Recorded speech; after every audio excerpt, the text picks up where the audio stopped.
Hello, everybody. Hope you're doing well out there and you're enjoying the sunshine wherever you are. Hi, Ryan. Hi, Mom. Hi, Jules. It's good to see you all.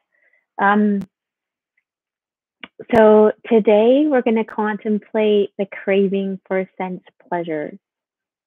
So it's a bit more of a contemplation, but it's also a meditation.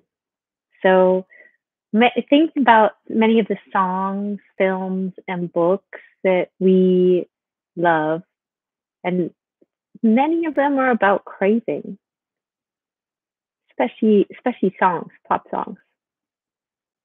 But much of the culture we consume is around craving. It's a part of all of our lives, so it speaks to all of us. And I made a little list of things we crave, but it can totally be added to if you want to add in the chat. So there's varying degrees of all these things, and some of us have combination cravings. And these are things that we use to comfort and soothe our bodies and also to escape.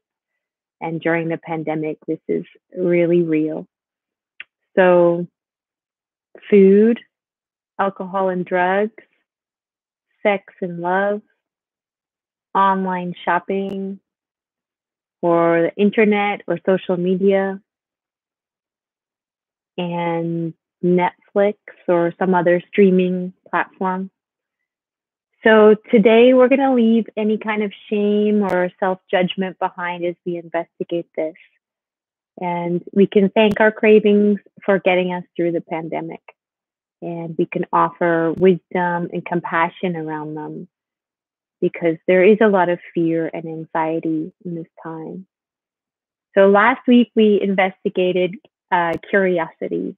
So you can go back if you didn't hear that one. But let's meet our cravings with curiosity and like have a gentle investigation, a kind investigation when they appear. And when they arise in our lives, sometimes just putting a hand on our heart, being like that craving is coming into my body right now, and I'm with that. And if you're patient and skillful enough, you can watch the craving arise and pass. So some of you know that I've been sober for 20 years. So I've given up the craving of alcohol, and the craving has left me, thankfully, one day at a time, one moment at a time. But addiction can pop up in so many ways. And during this pandemic, I heavily relied on sugar to get me through, which, was a coping strategy, a soothing strategy for my nervous system. And I've given up sugar 7 months ago. It's not for everybody, but I wanted to do it for some health reasons. But then I switched to Instagram and Facebook. So I only go on Fridays now to post for the meditation. And that's been really interesting to just have so much space, because when there's no cravings, there's more space. And that feels really good because I have space for other things, for the people I love and the things I love. So we can shine a light during these times on our cravings and just work with them. This can bring spaciousness, like I said, and it could be the ground for transformation of who knows what, all sorts of things we might not know. And just by shining the light of awareness, mindfulness on it, we can support this transformation. But we also need to bring wisdom and effort as well as just awareness and mindfulness. There's another step, which is the wisdom and the effort, the right effort. So let's move into the meditation, and we can think about some of the things that are bringing us joy. There are wholesome things that bring us joy as well. So you can find a posture that's good for you. Welcome, Jocelyn. And so if you want to sit, stand, or lie down, a stationary practice could be good for this. And you can have your eyes open or closed. And just find your anchor, which is a breath, the sounds, or maybe it's touch sensation.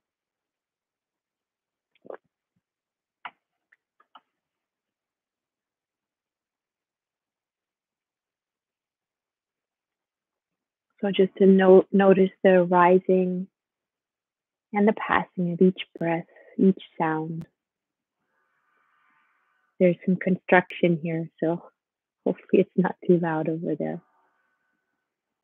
Hopefully it'll pass.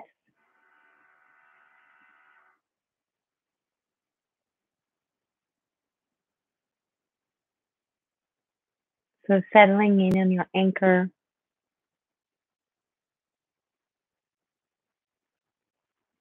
and we'll all explore craving together. So I'll just drop this phrase in and just let it sink in. Our minds create discontent in our endless searching for lasting contentment. Our minds create discontent in our endless searching for lasting contentment. But no person, place, or thing can truly bring us that forever.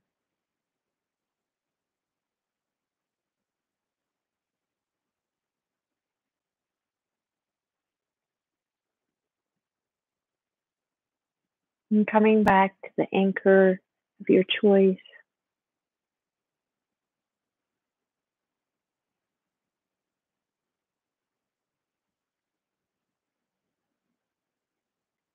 and I'll drop another sentence in. It is part of our practice to wake up to the fact that outside things cannot bring lasting happiness.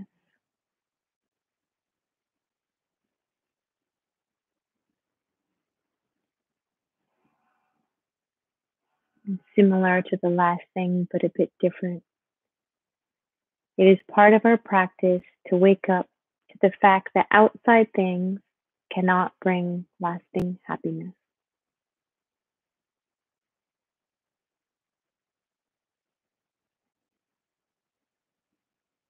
So let's think to something that we desire right now, today, something we want, we crave, that we have some kind of thirst for, a longing.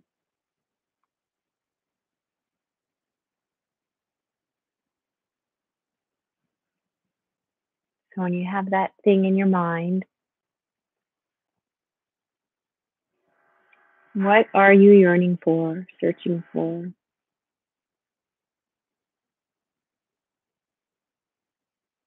And do you believe that this thing or person, place, will it bring happiness, satisfaction, and peace to you?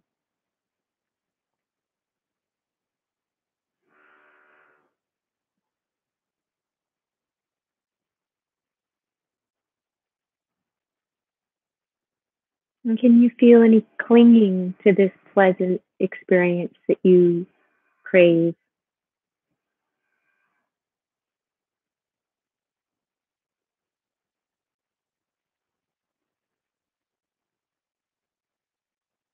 Or were you even aware that this existed, that this habit or this thing you love was craving?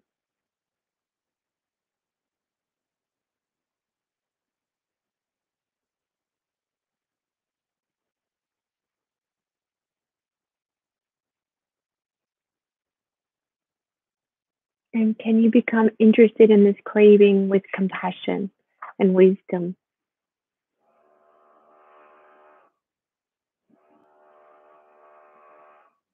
Can you let yourself become curious about this thing?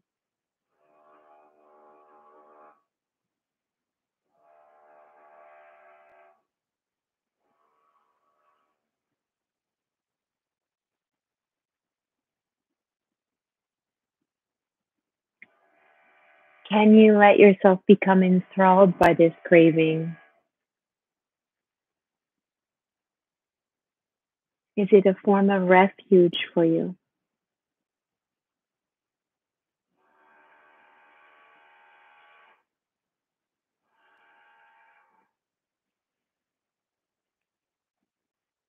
And what makes up this craving your favorite thing that you want today?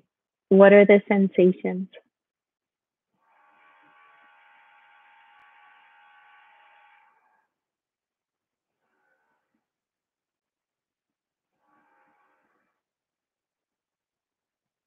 And is there any story connected to this craving?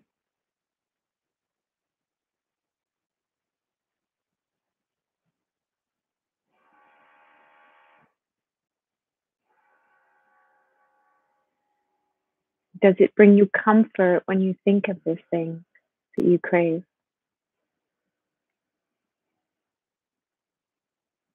And does it soothe you?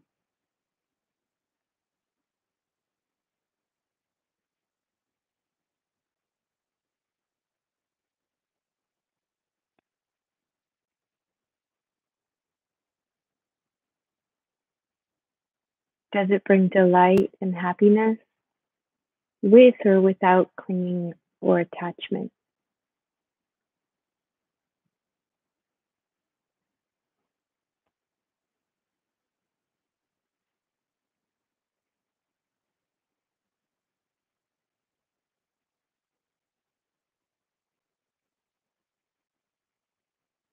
And can we become aware of the clinging if there is clinging?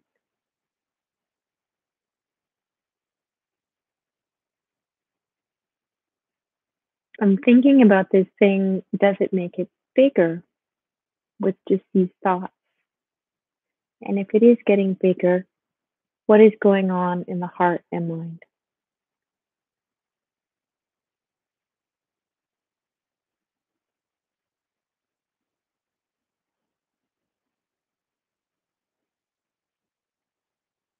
Has the craving passed or is it still there? Keeping the heart and mind awake and present to this thing that you love so much.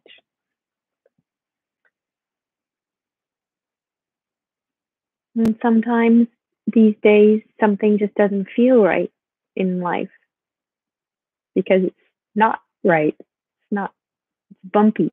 And the bumpiness of this pandemic ride, this pandemic life, creates suffering for all of us. And as we all want to avoid discomfort, that's when we turn towards these cravings, these things we love. So maybe now think of something else that you really crave, you really love, you've been thinking about, been on your mind.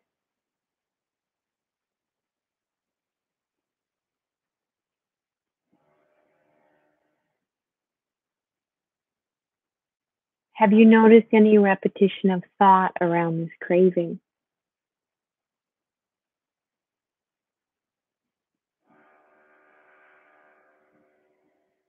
Is there any struggle in the mind?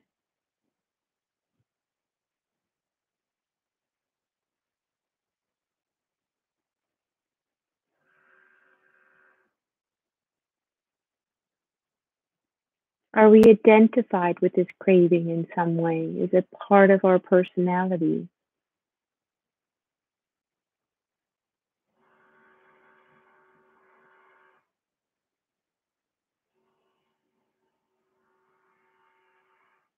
And as we think to this craving, is it changing as we become aware of it?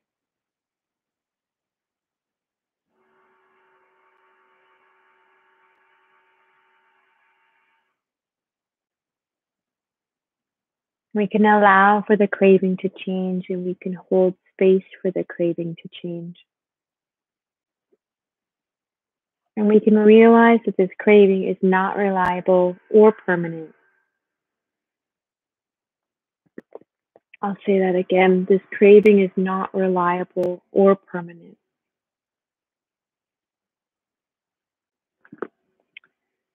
For as you know, if we eat the second and third piece of chocolate cake, the mind can say, this is a great idea. But then the mind can turn on us and be like, that wasn't a good idea, was it? So it's like somehow unreliable, the craving.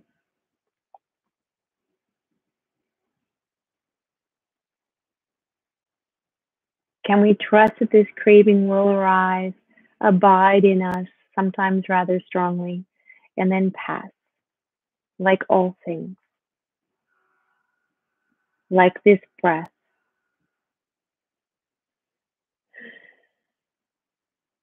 and the next breath?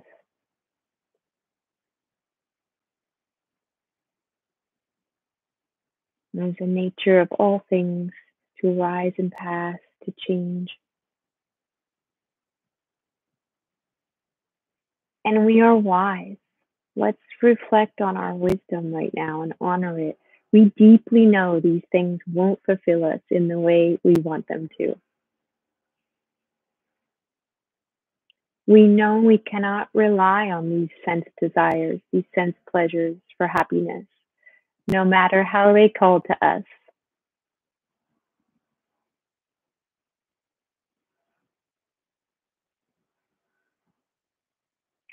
And they can lead to unwholesome actions sometimes, bringing suffering to ourselves and others. We can think of a time when this was so, when our craving brought suffering to ourselves and to others.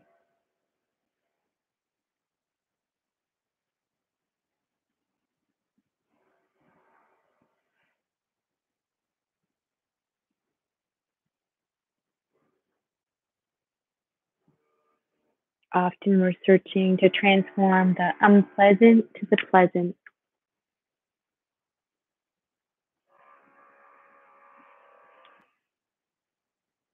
So that brings us towards the end of the meditation. So let's just sit and think a bit about wholesome cravings. What are some wholesome cravings in our life? Maybe it's nature or movement, connection with friends during these times, or pets or music. What are some wholesome cravings in your life?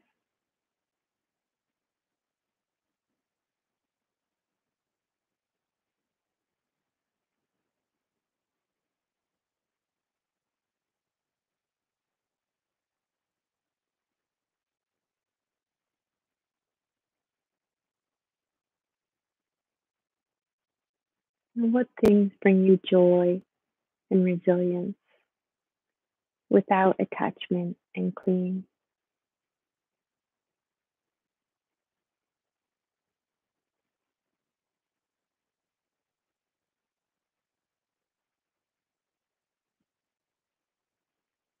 Maybe it's the sun.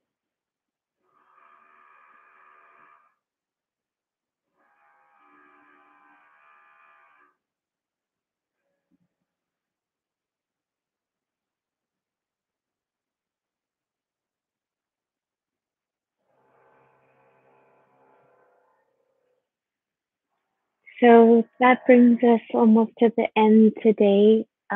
Let me know how that was in the chat or in the comments below. And underneath, there's a link for Dana and some upcoming retreats for TNI. If you want to do some sits, there's a sit in French with Roxanne coming up, and a sit more about the, or sorry, I should say practice. There's a practice retreat with Anushka coming up around the earth. So I hope the construction noises weren't too big. I had a bit of an aversion to them rather than a craving, but I'm glad you stuck with me today. And I encourage you to notice cravings as they occur this week and just give them a ton of compassion, and bring that wisdom to them. So we can all transform and liberate ourselves from suffering, which is the goal of everything. All right. Thank you so much, everyone. It's good to see you.